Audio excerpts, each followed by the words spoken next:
Good luck po sa inyo. Kamay sa mesa. Top 6 answers are on the board. Ano ang ayaw mong mangyari habang ikaw ay naglalaba? Mami, Ana. Walang tubig. Maubusan ng tubig, di ba? Siyempre. Nandiyan ba yung survey? Top answer. Mami, pass or play?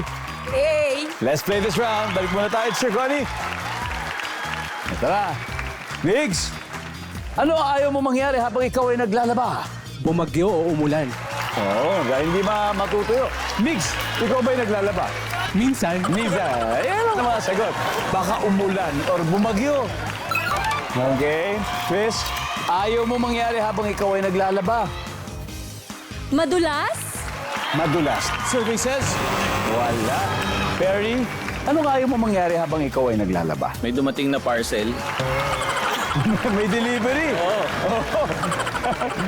Nandiyan ba ang parcel? May delivery. Wala. Abel, mamaya na rin. Anong ayaw niyo pong mangyari habang kayo po ay naglalaba?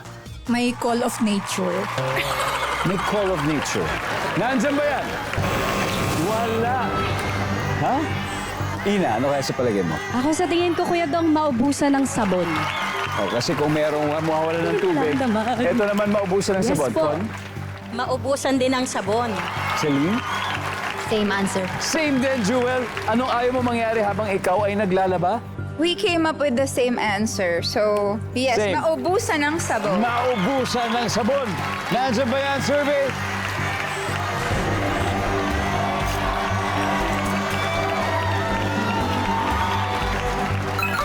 Nandun nga! Okay, bago po tayo mag-recap ng scores, tignan natin muna yung number 5.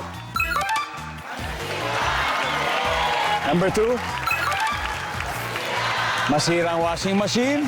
And finally, number 4, mamansahan yung puti sa bicolor. After 3 rounds, ito update po sa score. Shining Sweethearts are leading with 244 points. Ngayon, ang Bernal family, wala pa pong puntos.